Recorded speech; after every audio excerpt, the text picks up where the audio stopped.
लोगों ने भी पैसे भेजे होंगे, ऐसा मेरा विश्वास है।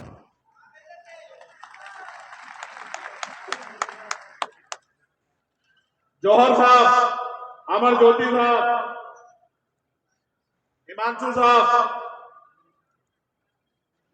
कासिम साहब, कमल साहब, तोमर साहब, रामे प्रधान जी, दूसरे कमल बराड़ा जी,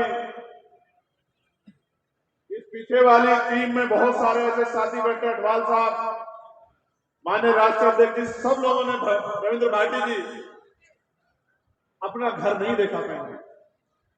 और मैं धन्यवाद दूंगा जौहर भाई का, सुल्तान भाई का और कासिम भाई का। क्यों? जौहर भाई ईद पे अपने घर में आए अपने बच्चों के बीच, कासिम भाई ईद पे अपने घर में गए अपने बच्चों के बीच, और इसकी सुल्तान की मां, सुल्तान इनकी वालिदा बीमार थी, इनकी मां सुल्तान वो हॉस्पिटल में थी, ये घर नहीं गया। इनका मानना था कि जब तक हमारी आवाज नहीं बनेगी हम अब हमारी बात को कोई उठाएगा नहीं। और लोग हंसते थे, कहते थे कि भाई ये पैसे वालों के सामने कैसे मुकाबला कर लेंगे। लेकिन मैं कहता हूं, जो साहब के हाथ मारते थे कि तमन्ना अगर सच्ची हो तो रास्ते हजार होते, तमन्ना अगर झूठी तो बहाने होते। ये सच्ची तमन्ना है जो जेल से नहीं डरती, 16 महीने जेल काटी लेकिन उठ नहीं कहा। ये सच्ची तमन्ना है जिसने 250 लाठियां खाई लेकिन कभी आपके स्वाभिमान को कमजोर नहीं पड़ने दिया। सच्ची तमन्ना है जिसके दांत तोड़ दिए गए, जिसकी रीढ़ की हड्डी में, मैं सच कह रहा हूं, घबराना मत, मरने वाला नहीं होगी और झेलने वाला भी नहीं। याद रखना मेरी बात को। पिछले 3 दिन से हालात है कि बैठ नहीं पा रहा हूं। आज हवाई जहाज का सफर कैसे किया मैं जानता हूं इस बात को, और मेरे साथी जानते हैं, लेकिन ये दर्द मुझे नहीं रोक सकता। मैं फिर आपसे कह रहा हूं, जब इससे भी पेट में भरा तो गोलियां चलाई, गोलियों से भी बच गया, गोली से भी नहीं मरा। उस दिन ये समझ में आया कि जन्म सिर्फ पैदा होकर रोटी खा के और दोबारा जन्म खत्म होने के लिए नहीं मिला, ये जन्म कुछ करके दिखाने के लिए मिला। लोग कोरोना से मर गए, खांसी जुकाम बुखार से मर गए, और अगर गोली भी आपके भाई का सीना नहीं चीर पाई, आपके भाई के साथ नहीं खींच पाई, तो उस दिन समझ आया कि किसी चीज से डरना नहीं है, आगे बढ़ते हैं। आपको कह रहा हूं बिहार के मेरे भाइयों, हिम्मत जुटाओ, ताकत बनाओ, जितनी बड़ी संख्या में यहां आए हो। अगर सच में मुझसे प्यार है, भीम आर्मी से प्यार है, आजाद समाज पार्टी से प्यार है, तो घरों से निकलो, अपने अपने गांव में भाईचारा बना के समाज को तैयार करो और बड़े बड़े राजनीतिक दलों को उखाड़ के फेंक दो आजाद समाज पार्टी के साथ। और कह रहा हूं बहुत जिम्मेदारी से। लोग कहते थे अकेला चंद्रशेखर पार्लियामेंट में क्या करेगा, बोल नहीं पाएगा, भीड़ में छिप जाएगा, कोने में घुस जाएगा। बताओ अकेला चंद्रशेखर आपको दिखता ही नहीं दिखता है पार्लियामेंट में? कल चलेगी भाइयों पार्लियामेंट, देख लेना। अगर 543 में आपका अकेला सांसद नहीं दिखाई दिया, तब कहना कि भाई हमने जो वोट दे के ताकत बनाई थी वो कमजोर रह गई। 243 इसलिए आपसे कह रहा हूं कि 543 में एक बनाया, यहां 243 है। मेहनत करके अपने इतने लोग जिता लो कि असेंबली में आपकी लड़ाई लड़ सकते। और लड़ाई कैसे लड़ी जाती है ये तो मैं इनको सिखा ही रहा हूं पार्लियामेंट में, लेकिन असेंबली में पूरे बिहार को सिखाएंगे कि लड़ाई कैसे लड़ी। आप ये सोचो, जो जेल से नहीं डरते, जो मुकदमों से नहीं डरते, जो लाठी से नहीं डरते, जो गोली से नहीं डरते, उनसे ज्यादा आपकी लड़ाई लड़ने का जज्बा किसके अंदर हो सकता है? सोचो।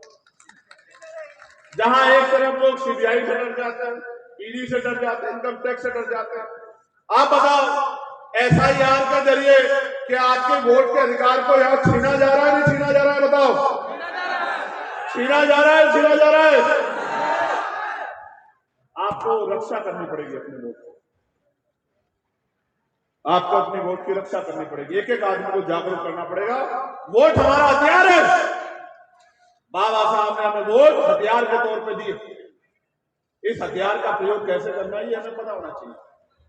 हम पे अगर सबसे मजबूत हथियार कोई है तो वो क्या है? वोट। इस लोकतंत्र में अगर अमीर हमारे घर तक आता है, अमीर कैसे आता है? बड़ी सी गाड़ी से चल के, और फिर हमारी छोटी सी गली में उतर के, हमारे टूटे से मकान में झोपड़े में आता है। क्यों आता है? क्योंकि हम बार बार वोट, इतनी वोट हमारे पास दे रही। ये बाबा साहब अम्बेडकर को धन्यवाद करो सब लोग कि अगर बाबा साहब अम्बेडकर वोट का अधिकार नहीं दिलाते तो ये जो अपने आप को पैसे वाले समझते हैं ये आपके बच्चों में घुसने नहीं आते मेरे भाइयों। आज अगर ये आते हैं, किसी को चाची कहते हैं, किसी को ताई कहते हैं, किसी को बुआ कहते हैं, किसी को बहन कहते हैं, आपके पैरों के हाथ लगाते हैं, आपके बीच में बैठ के खाना खाते हैं, कीचड़ में घूमते हैं, इस वोट की वजह से। ये वोट आपसे ले लीजिए।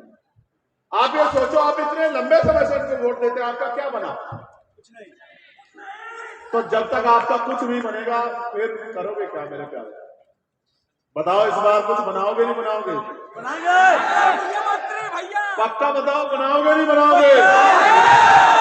और बिहार वालों एक बात और हमसे सीख लो, बिहार में आप अपनी मेहनत से बना लोगे, हम लोग भी आपके साथ आकर मदद करेंगे, लेकिन उत्तर प्रदेश में इस बार हम लोग काया पलट कर रख देंगे। मेरी बात को और उत्तर प्रदेश की गूंज आप तक आ रही है नहीं आ रही है? कुछ सामाजिक संगठन, कुछ मीडिया के लोग कहते थे कि भीम आर्मी आजाद समाज पार्टी पश्चिम की पार्टी है। अभी इलाहाबाद वालों ने बताया नहीं बताया कहां की पार्टी है? बताया नहीं बताया? बताया नहीं बताया? चाहे विरोध में आलोचना में लिखा हो, मीडिया ने, इसी मीडिया ने लिखा ना कि 5000 कार्यकर्ता एक तरफ, 10,000 कार्यकर्ता एक तरफ। ये कहां से आए कार्यकर्ता? आप बताओ, आप पैसे में आए हो क्या? भूखे प्यासे मोटरसाइकिल से, रेल में, बस में अपनी मेहनत की कमाई का पैसा जुटा के जो इतना बड़ा जन समूह आया, ये पैसों में नहीं आया। जो पैसों में आया हाथ खड़ा कर दो। ए सबू भाई देखना, कोई पैसों में तो नहीं आया। जो पैसों में आया है वो जोर से हाथ खड़ा करके दिखा दो।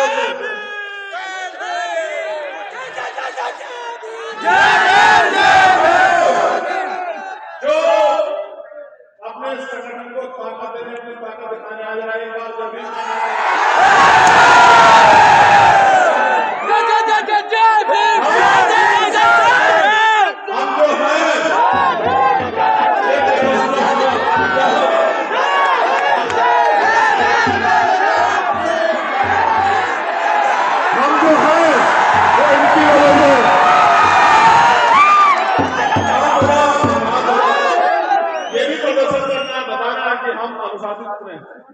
बैठ जाओ अपनी जगहों पर। इस पूरे पंडाल में हमारा व्यक्ति नहीं खड़ा होना चाहिए।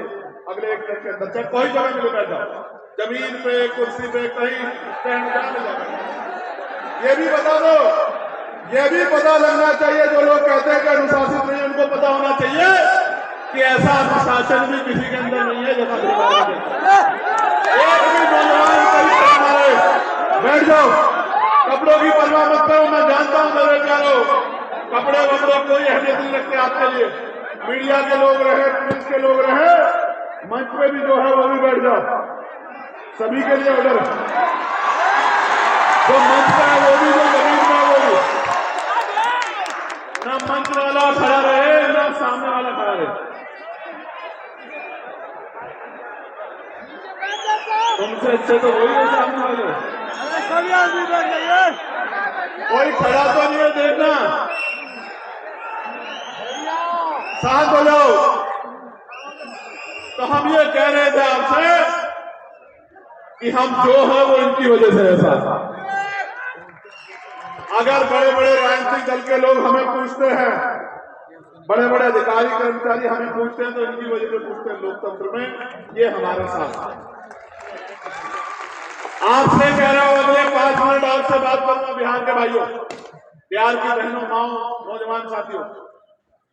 झंडा उठाते हो बहुत अच्छी बात है, नारा लगाते हो उससे भी अच्छी बात है, आंदोलन करते हो उससे भी अच्छी बात है, लेकिन सबसे अच्छी बात यह है कि आने वाले 2 महीने में वो करके दिखाओ जो बड़े बड़े राजनीतिक दल करने की हिम्मत नहीं जुटा पाते। घर से निकलो और अगर 8 घंटे पेट को पालने के लिए लगाते हो तो 2 घंटे अपने अपनी बस्तियों को, अपने अपने बूथ को, अपने अपने क्षेत्र को तैयार करने में लगाओ। आपने सबको मौका दिया है, यहाँ कोई सरकार आपके बगैर नहीं बनी। अगर नीतीश जी की सरकार भी बनी तो आपकी वजह से बनी, आरजेडी की सरकार बनी आपकी वजह से बनी, लेफ्ट के लोगों को मौका मिला आपकी वजह से बना, कांग्रेस के लोग को मौका मिला आपकी वजह से मिला। जब आप दूसरों को बना सकते हो तो क्या एक मौका आजाद समाज पार्टी काशीराम को मिलना चाहिए? मिलना चाहिए। टीवी चैनल पे बैठ के कहेंगे, सुनो आज ही बता रहा हूं, टीवी चैनल पे बैठ के कहेंगे कानपुर वाले हमारे वाल्मीकि भाई साहब खड़े हैं, यहीं से दिख रहे हैं, टीवी चैनल पे क्या कहेंगे आपसे बैठ के कि ये पार्टी इसको नुकसान पहुंचा रही है, वो पार्टी उसको नुकसान पहुंचा रही है। आप मुझे बताओ, अभी जब ये फ्लोर टेस्ट हुआ कौन सी पार्टी के लोग भाग के जिनकी वजह से ये सरकार दोबारा से बनी? बताओ कौन सी पार्टी है? कौन सी पार्टी? जोर से बताओ। हमारे मेंबर थे क्या? हमारे मेंबर भागा क्या? हमारे मेंबर को भगा सकता क्या कोई? फिर मध्य प्रदेश में सरकार बदली, सीनियर पत्रकार साथी बैठे, मध्य प्रदेश में सरकार बदली, जनता ने वोट दिया कांग्रेस को और कांग्रेस के 20 एमएलए चले गए भाजपा में और सरकार बदल के शिवराज सिंह चौहान जी मुख्यमंत्री बन गए। किसके मेंबर भागे भाई? आप ये चाहते हो हम आपके पिछलग्गू बनो रहे, हम आपका झंडा बनाए, आप नेता बना, आप कुर्सी बैठो, हमारा आदमी नीचे बैठा, काय को बैठा भाई? काय को बैठा? हमारा आदमी कुर्सी पर बैठेगा, हमारा आदमी बैठेगा कुर्सी पर। जब तक हम लोग नहीं समझ पाए थे हमारे लोग लोकतंत्र का, तब तक आपका पिछलग्गू थे। अब अगर कोई बात होगी तो बराबरी की बात होगी, हिस्सेदारी की बात होगी, इसके अलावा कोई बात नहीं होगी। मेरी बात का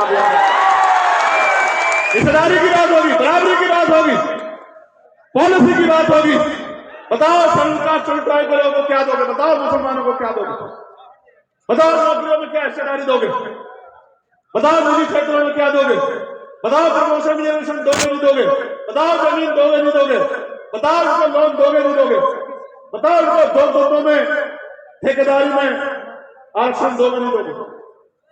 हम कहीं वोटर है क्या? हमेशा वोटर बने रहेंगे? हम सबको बनाएंगे, सब हमारी वोट से बनेंगे और जब हमारे बच्चों के भविष्य का मामला आएगा, जब हम पर अत्याचार कोई नहीं बोलेगा। कांग्रेस पार्टी को यहां बीजेपी की सरकार यहां अत्याचार दिखेगा, कर्नाटक में नहीं दिखेगा।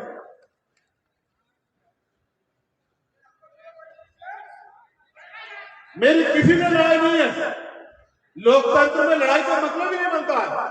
लोकतंत्र बहुमत का शासन, जिसके साथ लोग हैं उसी को मौका मिलेगा। हमारी सीधी बात यह है, हम थे सबसे पहले शख्स, बिहार के साथियों हम थे जो नीतीश जी के पास गए, जिन्होंने कहा कि आपको महागठबंधन बनाना चाहिए सर, आपको ये गठबंधन छोड़ के आपको इधर आके इस गठबंधन का नेतृत्व करना चाहिए, आपको महागठबंधन बनाना चाहिए और उत्तर ये भारत में 2024 की तब तक अलग करना चाहिए। हम थे जो राजा साहब गवाह, हम गए थे, हम गए उनके बाद, हमने कहा करेंगे, देखेंगे, ये करेंगे, वो करेंगे, और जब महागठबंधन में मौका नहीं मिला, मनचाही नहीं हुई तो इधर आ गए।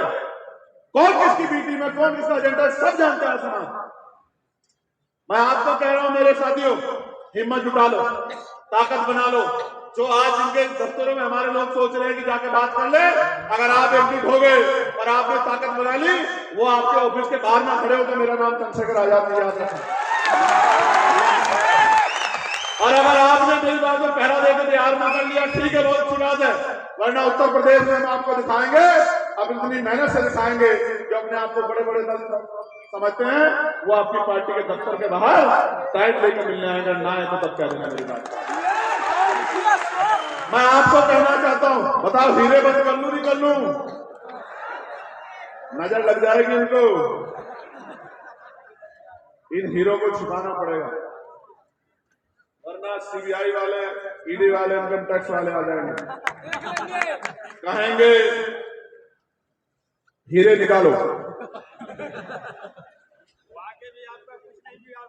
हम लोग देख लेंगे, जानते नहीं है, बांध नहीं, बांध देना, बहुत मेहनत की कमाई। देखो ये नोट देख रहे हो, ऊपर नीचे दोनों जगह से फटा हुआ, लेकिन जिस माँ ने भेजा होगा ना गांव से, उसने कितने अपमान के घूंट सहे होंगे अपनी मेहनत करते हुए, इस बात का आइडिया मुझे और आपको नहीं। देखो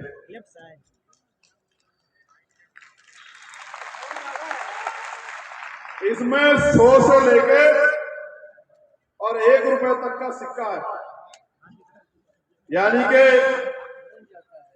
जो 100 रुपए कमाता है वो भी साथ है, और जिसके घर में खर्च के बाद 1 रुपया बचता है वो भी साथ है। अगर मेरी बात नहीं मानोगे तो चुनाव के बाद फिर मुझे फोन करोगे, भैया मार दिया, भैया जला दिया, भैया लूट लिया, भैया ये हो गया, भैया वो हो गया, भैया आ जाओ, भैया ये कर दो, भैया वो कर दो। ऐसी नौबत मत आने देना मुझे। तो अगर मेरे कतरा एक कतरा मांगो तो दे दूंगा। आज कह रहा हूं, किसी को भरोसा ना हो तो यही चेक कर लो, अगर ऊप कह दिया फोन के नाम पे तो कह देना कि चंद्रशेखर आजाद जमानत पर गया। लेकिन आज आपको कह रहा हूं, ताकत नहीं बनाओगे, अपनी वोट से कामयाबी नहीं प्राप्त करोगे तो क्या होगा पता है? फिर रेप होगा, हत्या होगा, लूट होगी, भर्तियों में घोटाले होंगे, नौकरी नहीं मिलेगी, रोजगार नहीं मिलेगा, जमीन नहीं मिलेगी, मार पड़ेगी। फिर कहोगे चंद्रशेखर भाई आ जाओ। आज मैं आपको कहने आया, मैं आपसे मांगने आया, फिर कल आप कहोगे। जब हम समझ गए हैं तो हम ये काम आज से क्यों ना शुरू करो? बताओ मदद करोगे नहीं करोगे? दोनों हाथ मांगे बताओ, इतनी जोर से बताओ कि बाहर वालों को आवाज जान चाहिए, और जोर से बताओ आवाज जानी चाहिए। मदद करोगे नहीं करोगे? एक मौका चंद्रशेखर आजाद को दो, अगर वारे के न्यारे नहीं कर दिए तो आप कहना मेरी बात को, मैं आपको बहुत ईमानदारी से बात कह रहा हूं। क्यों? क्योंकि अगर पैसा कमाना, पैसा बचाना, गाड़ी बंगले बनाना ये लक्ष्य होता तो गोली खा के बिना सुरक्षा के नहीं घूम रहा होता आपके बीच, समझे? मैं आपका धन्यवाद देता हूं, भीम आर्मी की पूरी स्टेट की टीम का, जिले के पदाधिकारियों का, जिले के अध्यक्षों का बहुत बहुत धन्यवाद कर देता हूं, यहाँ के नेतृत्व को सलाम करता हूं।